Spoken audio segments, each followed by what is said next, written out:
PACK EXPO East returns to Philly in February of 2026. It's your East Coast connection for packaging and processing solutions. Be there to catch up on the latest industry advances, connect with suppliers, and land on the right solutions for your entire production line, from automation and sustainability to e-commerce and much more.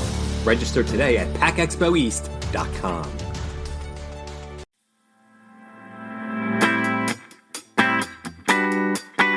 You're listening to Unpacked with PMMI, where we share the latest packaging and processing industry insights, research, and innovations to help you advance your business. Hi, and welcome to Unpacked with PMMI. I'm your host, Sean Riley. In this episode, we welcome Conrick Gallagher, Vice President of Partnerships at Oikonos. Together, we dig into the real challenges companies run into when they bring sustainable materials into the mix. From costs and unreliable supply to old machinery and confusing regulations. It's not as simple as it sounds. We also talk about why chasing the perfect solution is slowing everyone down and what it takes to make real progress to get actual solutions. Let's have a listen. So with all the fancy introductions out of the way, welcome to the podcast, Conrick. Thank you for having me, Sean. Oh, the pleasure is all ours. You come from a company with a fascinating background, and you have a fascinating perspective on sustainability and sustainable packaging. So I thought we'd look at what you've come across as some of the more practical challenges that companies face when they're trying to integrate more sustainable materials into existing supply chains.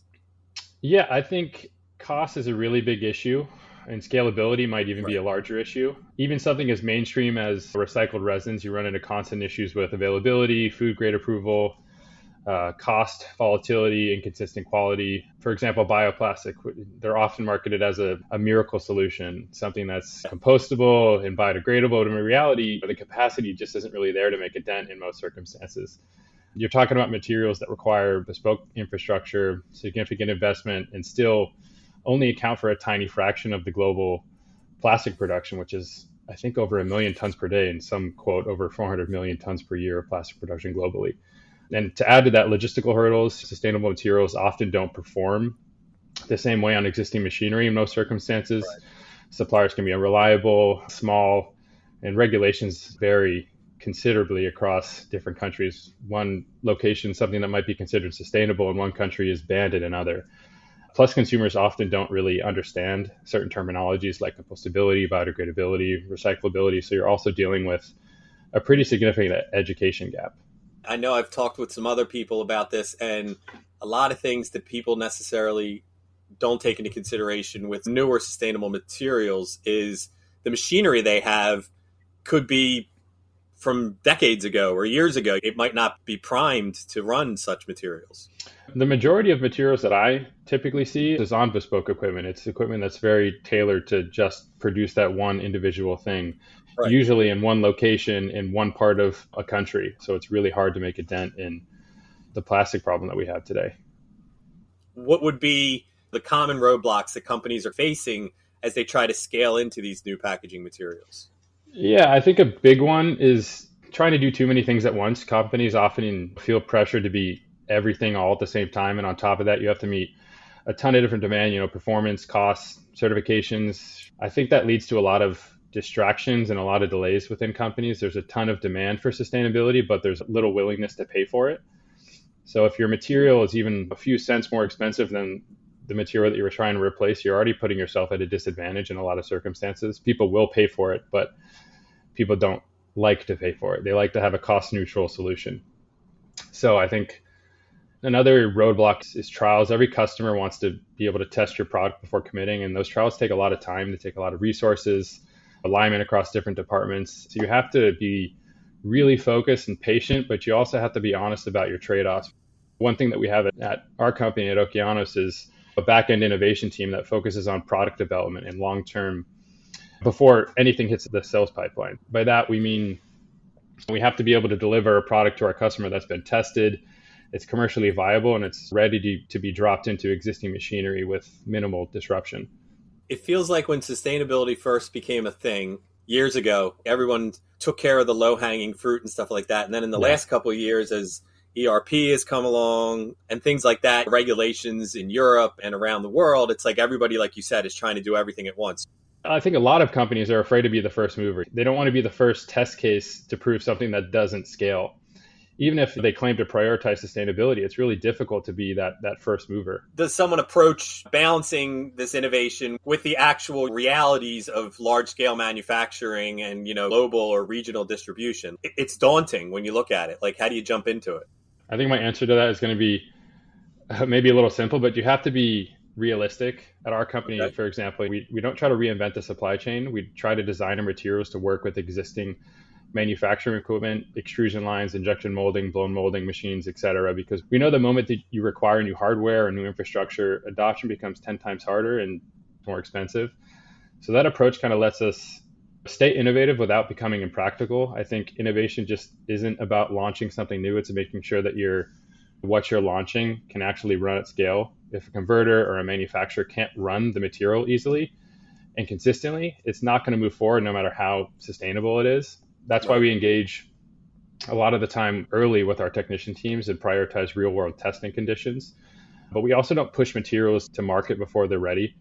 Our innovation team spends a lot of time refining products in the back end. It's not a prototype, it's a solution that's been tested, it's been proven, it's ready to run on day one. And that gives our customers a lot more confidence and allows us to support adoption in ways that's both fast but also realistic. These new packaging materials are going into an infrastructure that's built in some countries way better than others for traditional recycling and not necessarily for these new sustainable materials. It's a huge challenge. I think you're playing in a system that wasn't necessarily designed for innovation, and our approach is to really try to spend a lot of time in understanding what the existing rules are, because the existing rules do matter and you have to try to design within those guardrails. But we also try to advocate for change where those rules don't make a lot of sense. For example, there's regulations in certain countries that mandate recycling in areas that don't even have recycling infrastructure. Why are we mandating something to be recycled when there are alternatives that do reduce carbon? There are alternatives that reduce plastic, water impact. Maybe they don't fit the outdated definition of recyclable, but they move the needle. At the end of the day, we're a materials provider. We don't try to control the whole supply chain. It's about building partnerships and pushing for recognition of real world impact as opposed to something that may or may not do something in a certain location. It is difficult because it's not consistent across multiple markets. If you're positioned in one small market, then great, it's going to be a lot easier for you. But if you're trying to be a globally acceptable solution, it's going to be a little bit more difficult to be applicable in all those different locations. Okay, so you get to jump in and change one thing about how the packaging industry is approaching sustainability. What would be the thing that you would try to change to make sustainability more of a reality than it is? I think right now a lot of people spend a lot of time and companies spend a lot of time chasing perfection as opposed to looking towards scaling practically. Right now, everyone's looking for that silver bullet, something that's 100% recyclable, bio-based, zero emissions. And I think that does create a lot of paralysis amongst organizations. And meanwhile, there's a lot of technologies today that cut plastic, lower emissions, fit into existing systems, but they don't get adapted because they're not, quote unquote, perfect yet. Another example is viewing, just things in one metric like recyclability, like I was saying before. I think environmental impact or life cycle analyses are a lot more important than what one piece of packaging and what bin it goes into or what recycling receptor it goes into. They're all really important. And in some cases, a material that's not recyclable today, it could be a far better choice for the planet. Recyclability in one location in Europe, for example, could mean something entirely different in Latin America and in the United States. And that fragmentation of definitions really holds everybody back. I think if we could reward companies for meaningful progress instead of waiting for that perfection, we'd be much further along than where we are today.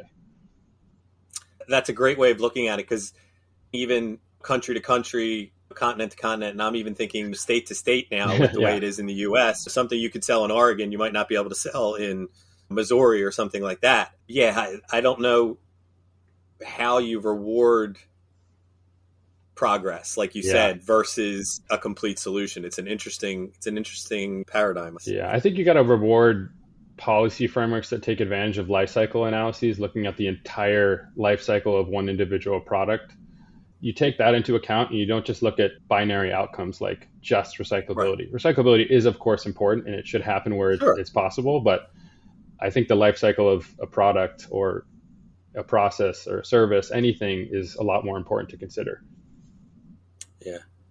Awesome. This was all food for thought for me. I remember machinery people saying this isn't going to affect us yet, and now it's affecting them. So it's interesting to hear. So I wanted to thank you again for taking time out of your day to come on the podcast with us. Yeah, thanks for having me, Sean. Thanks for listening to this episode of Unpacked with PMMI. If you liked what you heard, be sure to follow or subscribe on Apple Podcasts, Spotify, or wherever you listen. That way, you won't miss any of the industry insights coming your way. While you're there, we'd really appreciate a rating or review. Want more? Visit pmmi.org/podcasts for all of our past episodes and additional resources. Thanks again for tuning in. I'll see you next time.